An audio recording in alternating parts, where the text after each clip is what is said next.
कारण कि तुम बोलोगे तो उसको रोज सुनने की आदत होगी। कल अगर कोई दूसरा भी बोलेगा तो बोलेगा, तेरा बेटा तेरा बेटी, कि मेरा बाप भी मुझसे रोज आई लव यू बोलता है, मेरी माँ भी मुझसे रोज आई लव यू बोलती है, तुमसे ज्यादा वो प्यार मुझसे। उसे पता रहेगा। तो इसलिए फ्लो विथ फ्लो, अच्छी चीजों के साथ आगे बढ़ो, अच्छी चीजें तुरंत बोलो, तुरंत बोलो, तो एक्सप्रेस करो वह प्यार, प्यार ही नहीं जो एहसास न करा दे, वह प्यार, प्यार ही नहीं जो एहसास न करा दे। तुम अच्छी बातों को तुरंत बोलना चाहिए। कहते हैं कि कल करो सो आज करो, आज करो सो अब, पल में परलय होएगा बहुरी करोगे कब। अगर अच्छा करना है तो अभी करो, अगर बुरा करना है तो सोचो, आज करो सो कल करो, कल करो सो परसों, अगर बुरा करना है तभी पड़ी है बरसों। आई love you Gurudev. I love you too my dear. मेरे बंधुओं, अच्छी बातें तुरंत बोलना चाहिए, और बोलना चाहिए, जरूर बोलना चाहिए। तुम अपने घर में आज से याद करो, बोलो, अच्छी बातें तुम एक्सप्रेस करो। अगर तुमको अपने पत्नी को बोलना हो कि तुम बहुत सुंदर लगती हो, तो तुम बोलो यस तुम बहुत सुंदर लगती हो। तुम बोलो मैं तुमसे बहुत प्रेम करता हूं, तो तुम बोलो मैं बहुत प्रेम करता हूं। आपका नाम? प्रफुल्ल जी, आपकी सबसे फेवरेट हीरोइन कौन है? सुनो सुनो, बोलने दो। माइक है क्या? अच्छा, बिना माइक के भी बोल सकते कोई बात। माधुरी दीक्षित, गुड। एक बार प्रफुल्ल जी के लिए जोरदार तालियां, अच्छी चॉइस। अच्छा, तुम्हारा नाम क्या है बाबू? हाँ, माइक माइक। अंजना, तुम्हारा सबसे फेवरेट हीरो कौन है? अनिल पाटोदिया, मेरे हस्बैंड। गुड, एक बार इसके लिए तालियां बजाओ। बेटा वो ये क्या नाम बताए थे? प्रफुल्ल जी, कितना बेईमान आदमी है प्रफुल्ल। मैं पूछा कि इसका फेवरेट हीरोइन कौन है? माधुरी दीक्षित कभी एक गिलास पानी भी पिलाई होगी क्या इसको? कभी Madhuri Dixit she does not know he existence or not, ये इस दुनिया में है भी कि नहीं उसको पता नहीं है, लेकिन इसका वो फेवरेट हीरोइन हो गई। मैं फेवरेट एक्ट्रेस नहीं पूछा था, मैं फेवरेट हीरोइन पूछा था, फेवरेट हीरोइन पूछा था। इस बिटिया ने सही जवाब दिया। हर पति के लिए फेवरेट हीरोइन उसका पत्नी होनी चाहिए, और हर पत्नी के लिए फेवरेट हीरो उसका पति होना चाहिए।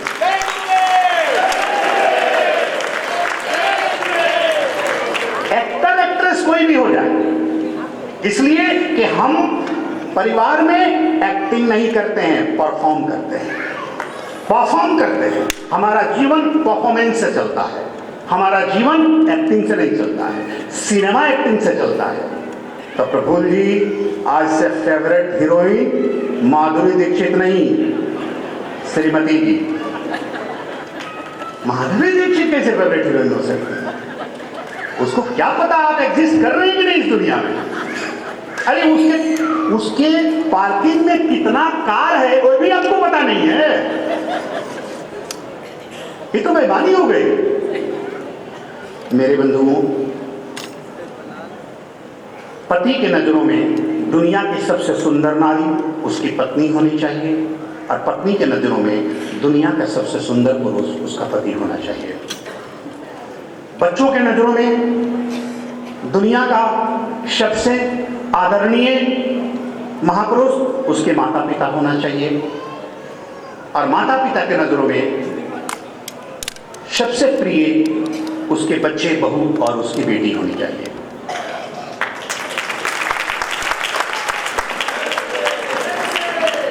सारे रिश्तों के साथ ईमानदारी होना जरूरी है। तुम कहते हो मदर इन लॉ, देख अंग्रेजों के पास शब्दों की बड़ी कमी है।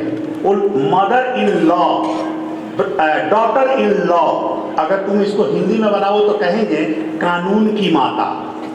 मदर इन लॉ, कानून की बेटी, डॉटर इन लॉ नहीं। एक पश्चिम देशों में होता है, इंडिया में होता है mother in law, daughter in law, LOV, LAW नहीं। कानून की माता, कानून की बेटी नहीं। इंडिया में होता है प्रेम की माता और प्रेम की बेटी। शूट कर रहा हूँ, मदर इन लॉ प्रेम की माँ है वो। तुम जिससे, तुम्हारा जो सबसे प्रिय है पति, उसकी सबसे प्रियतम है वो। तुम्हारा जो सबसे प्रिय है बेटा, उसकी सबसे बड़ी प्रियतम है वो। तो हमारे रिश्तों में ईमानदारी होनी चाहिए और हर रिश्तों के साथ न्याय होना चाहिए। तो अगर तुम प्रेम करते हो तो एक्सप्रेस करो, एक्सप्रेस करो। क्या ये रोज अपने पत्नी को कहते हो आई लव यू? नहीं कहता है ना? हाँ, चेहरा देख के लगता है मुझे। गुस्सा आता है तो डांटते हो कि नहीं? बंद कर दिया? वो डांटती है क्या? अच्छा, कोई भी डांटे गलत है। पत्नी पति को डांटे या पति पत्नी को डांटे, ये गलत है। कहने का अर्थ है इस संसार का पॉपुलेशन 7.4 बिलियन, 440 करोड़ है। 440 करोड़ में एक नारी को परमात्मा ने चुना और पत्नी के रूप में आपको प्रसाद दिया, और 440 करोड़ में से एक पुरुष को चुना परमात्मा ने और पति के रूप में आपको प्रसाद दिया। तो आप तो 740 करोड़ में से चुन करके परमात्मा के द्वारा एक दूसरे को दिए हुए गिफ्ट हो। तो आप तो मास्टरपीस हो, मास्टर कपल हो। मास्टर ने सेलेक्ट किया है आपको 740 करोड़ में से। एक बात बताओ, हमारे मंत्री जी बैठे हैं यहाँ छत्तीसगढ़ के ना, छत्तीसगढ़ के बड़े भले भले भले महापुरुष हैं। मंत्री जी का चेहरा देखो, उनका चलने का, बैठने का, रहने का ढंग, कितनी सज्जन पुरुष। कोई अहंकार नहीं, कोई छल कपट नहीं। हमारे समाज में, हमारे परिवार में, हमारे राष्ट्र में ऐसे ही नेता, ऐसे ही पद वाले व्यक्ति की होनी जरूरी है जो राष्ट्र और समाज का भला करे। एक बार मंत्री जी के लिए तारीफ करो। सज्जन पुरुष का होना जरूरी है। किसी भी पद पर, किसी पार्टी का कोई हो, सज्जन रहेगा तो दुनिया की भलाई करेगा, दुर्जन रहेगा तो दुनिया की बुराई करेगा। एक चीज देख लो, सज्जन और दुर्जन दो अंतर है। जो हमारे पीछे, जो आपके पीछे हाथ जोड़कर आता है उससे सज्जन कहते हैं। सज्जन हाथ जोड़कर पीछे आता है और दुर्जन हाथ धोकर पीछे पड़ जाता है। तो जो हाथ जोड़कर पीछे आए उसे सज्जन कहते हैं, और जो हाथ धोकर पीछे पड़ जाए उसे दुर्जन कहते हैं। तो हमेशा सज्जन हाथ जोड़कर सामने रहता है। तो मेरे बंधुओं, आज मंत्री जी बनने के लिए MLA में खड़ा होना पड़ा होगा, इलेक्शन लड़ना पड़ा होगा, कितना मेहनत करना पड़ा होगा, शबों के जाकर के वोट मांगना पड़ा होगा, हजारों हजार लोगों के सामने जाना पड़ा होगा, लाखों लोगों के सामने जाना पड़ा होगा, उनसे वोट लेना पड़ा होगा, उसके बाद चुनाव हुआ होगा, उसके बाद जीतना पड़ा होगा, उसके बाद फिर सिलेक्शन हुआ होगा और मंत्री पद मिला होगा। अब बात बताओ, 1 करोड़ 2 करोड़ 5 करोड़ लोग हैं, उसमें से सिलेक्शन करके आने में इतना मुश्किल हुआ, लेकिन 740 करोड़ में से परमात्मा ने एक चुन करके आपको पत्नी के रूप में गिफ्ट दिया, प्रसाद दिया, और 740 करोड़ में से परमात्मा ने एक को चुनकर पति के रूप में प्रसाद दिया। वो कितना मेहनत किया होगा जरा सोच लो। तुम तो इसलिए मास्टर कपल हो। तो abusing to gift means abusing to giver. Abusing to gift means abusing to giver। अगर परमात्मा ने एक गिफ्ट दिया है और तुम अगर गिफ्ट को गाली दे रहे हो तो तुम देने वाले को दे रहे हो। आपने किसी को ले जाकर गिफ्ट दिया और वो बोला ये गिफ्ट बेकार है, छोड़ो, फेंक दिया, तो उसने गिफ्ट को नहीं फेंका, उसने आपको फेंक दिया, आपको बुरा लगेगा। तो अगर तुम भी अपने रिश्तों को गाली दे रहे हो तो तुम रिश्तों को गाली नहीं देते हो, उस परमात्मा को देते हो जिसने चुन करके वो रिश्तों को तुम्हें दिया है।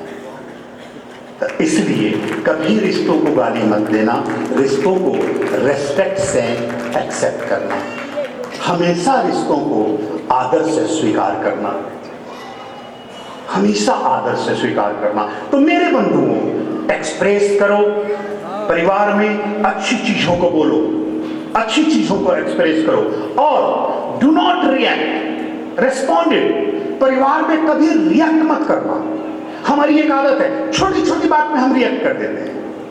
कभी रिश्तों में रिएक्ट नहीं करना चाहिए, रेस्पॉन्ड करना चाहिए। अगर कुछ बोला है तो रेस्पॉन्ड करो कि क्यों बोला है, क्या कारण है, किस लिए बोला है, और उसका सॉल्यूशन ढूंढो। हम क्या करते हैं, तुरंत रिएक्ट कर देते हैं। And do not argue, do not argue, discuss. हम रिश्तों में कभी आर्गू नहीं करना चाहिए, कभी बहस मत करो, कभी बहस मत करो।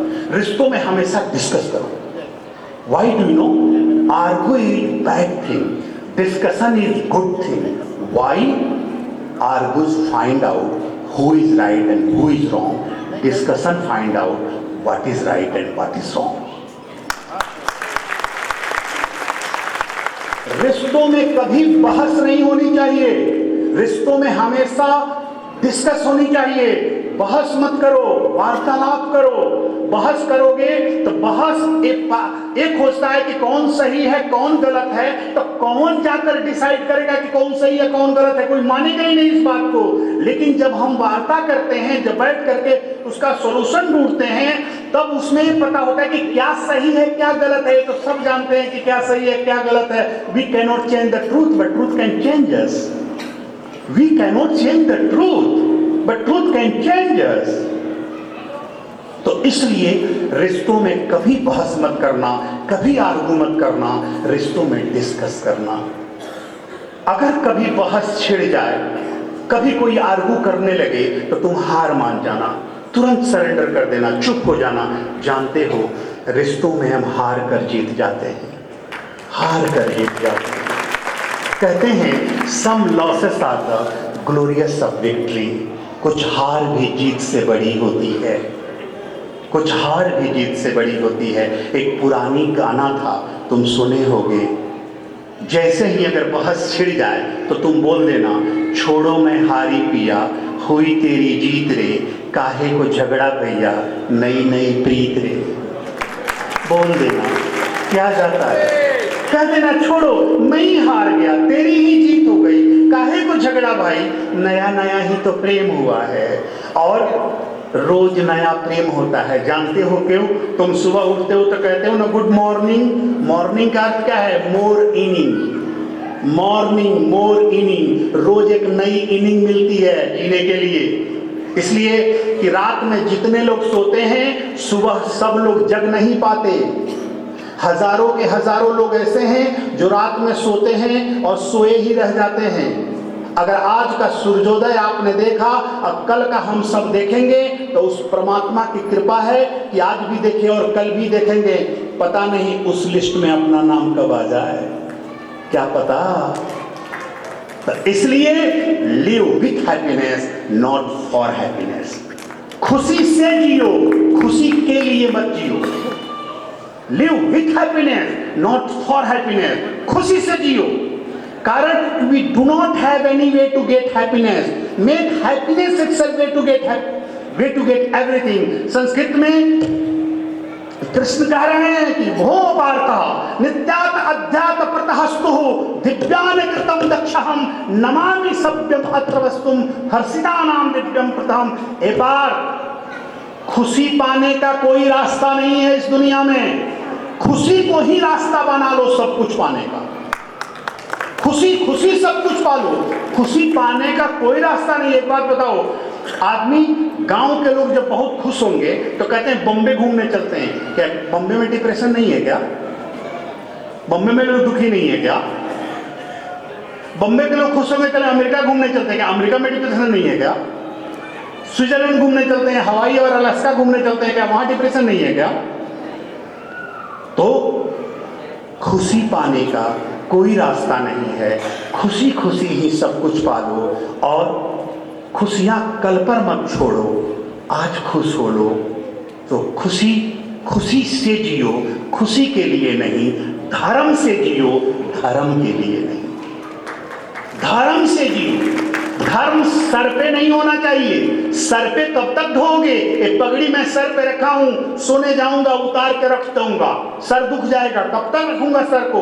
धर्म को सर पे मत रखो, सर में रखो, सर में रखो। सर से तेरे विचार में उतरेगा, विचार से तेरी आत्मा में उतरेगा, आत्मा से तेरे आचरण में उतरेगा, और जो तेरे आचरण में है वही तेरा धर्म है।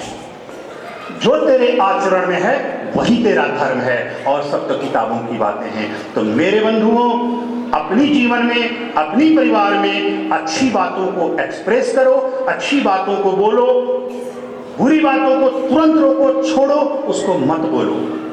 अच्छी बातें बोलनी है तो बोल दो, जितनी तुम्हें अच्छी बातें बोलनी है, जब तुम्हें मन करे बोलने का उसी समय बोलो, और प्रयास करके बोलो, जगह खोज कर बोलो, लेकिन बोलो, जरूर बोलो एक्सप्रेसिवली। आज से सीख लो कि रोज अपने बच्चों को भी बोलो कि तुम मेरे प्रिय हो, तुम मेरे प्राण हो। जानते हो, एक बार एक बेटे ने अपने पिता से पूछा कि पापा, आप खुद को ज्यादा प्रेम करते हैं कि मुझे ज्यादा प्रेम करते हैं? आप अपने लाइफ को ज्यादा प्रेम करते हैं कि मुझे ज्यादा प्रेम करते हैं? तो बाप अपने बेटे को देखा, मुस्कुराया और कहा, मैं अपने लाइफ को ज्यादा प्रेम करता हूं। बेटा थोड़ा मायूस हुआ, घूमकर जाने लगा। जब बेटा घूमकर जाने लगा तो बाप ने अपने बेटे के कंधे पर हाथ रखा और कहा, my dear, you are my life, you are my life. मैं अपने लाइफ को इसलिए प्यार सबसे ज्यादा करता हूं कि तुम ही तो मेरे लाइफ हो, मेरा जीवन तुम ही हो। तो मेरे बंधुओं, घर में वह घर मंदिर हो जाता है जिस घर में प्रेम होता है। प्रेम से परमात्मा तक की यात्रा आराम से किया जा सकता है। परिवार से परमात्मा तक की यात्रा प्रेम के द्वारा आराम से किया जा सकता है। क्रोध, अहंकार और ईर्ष्या से परमात्मा तक की यात्रा नहीं की जा सकती है। जीवन में देख, दुख और सुख आता रहेगा, जीवन में कठिनाइयां भी आएगी, परेशानी भी आएगी। हम जब प्रार्थना करते हैं, हम जब पूजा करते हैं, तो our prayers are answered by God in 5 different ways. जब हम प्रार्थना करते हैं तब हमारी प्रार्थना का भगवान के द्वारा उत्तर मिलता है। हर प्रार्थना का उत्तर मिलता है। हम जो भी कर्म करते हैं, जो भी प्रार्थना करते हैं, उसका उत्तर भगवान के द्वारा हमें निश्चित मिलता है, 100% मिलता है। लेकिन भगवान का 5 उत्तर है। उस 5 उत्तर में से एक उत्तर निश्चित ही हमारी हर प्रार्थना का एक उत्तर जरूर मिल जाता है। 5 उत्तर में से एक उत्तर जरूर मिल जाता है। जैसे जब हम प्रार्थना करते हैं तो हम परमात्मा का पहला उत्तर है, जैसे हम कुछ चाहते हैं, प्रार्थना किया, भगवान से मांगा, तो भगवान का पहला उत्तर है, वो कहता है, yes my child, you have it. Our each and every prayer answered by God in 5 different way. तो भगवान कहता है, हाँ मेरे प्रिय, ले लो।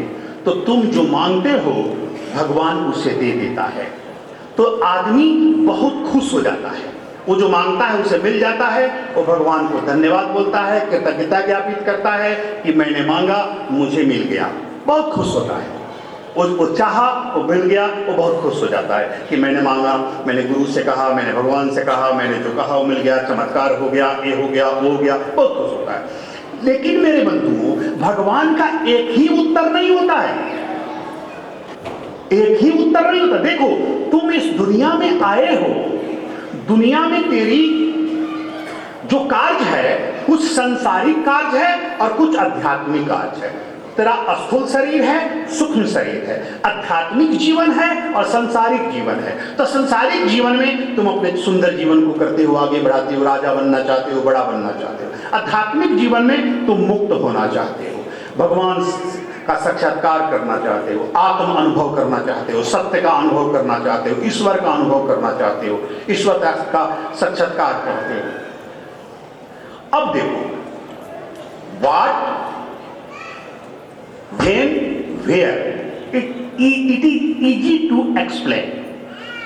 क्या, कब, कहां, कैसे, ये आसान है, इसको हम एक्सप्लेन कर सकते हैं, इसको बताया जा सकता है। लेकिन वाई जो है, it is very tough to explain why. लेकिन क्यों, ये थोड़ा बड़ा मुश्किल है बताना। जैसे बोलो तुम कब आया, कब जन्मे, तो बता दोगे, किस तरह जन्मे बता दोगे, कहां जन्मे बता दोगे, लेकिन इस दुनिया में क्यों आए, ये बड़ा मुश्किल है बताना। इसका आंसर ढूंढते ढूंढते जीवन बीत जाएगा। तो why it is very tough to explain. तो परमात्मा के यहां 5 उत्तर है। तो जब तुम प्रार्थना करते हो तो परमात्मा पहले उत्तर में तेरे किसी प्रार्थना के उत्तर में कहता है कि ठीक है बाबू, तुम जो मांग रहे हो ये ले लो, वो दे देता है, तुम बहुत खुश हो जाते हो। लेकिन परमात्मा का एक ही उत्तर नहीं, 4 और उत्तर होता है। तो किसी प्रार्थना का वो एक उत्तर नहीं देता है, वो अपना दूसरा उत्तर भी देता है। तो दूसरे उत्तर में कहता है, know my child, you do not deserve it. नहीं मेरे प्रिय, तुम जो मांग रहे हो, डिजायर तो कर रहे हो, लेकिन डिजर्व नहीं कर रहे हो। और it is not question what you desire, question is what you deserve. तुम जो मांग रहे हो, प्रश्न ये नहीं है जो तुम चाह रहे हो,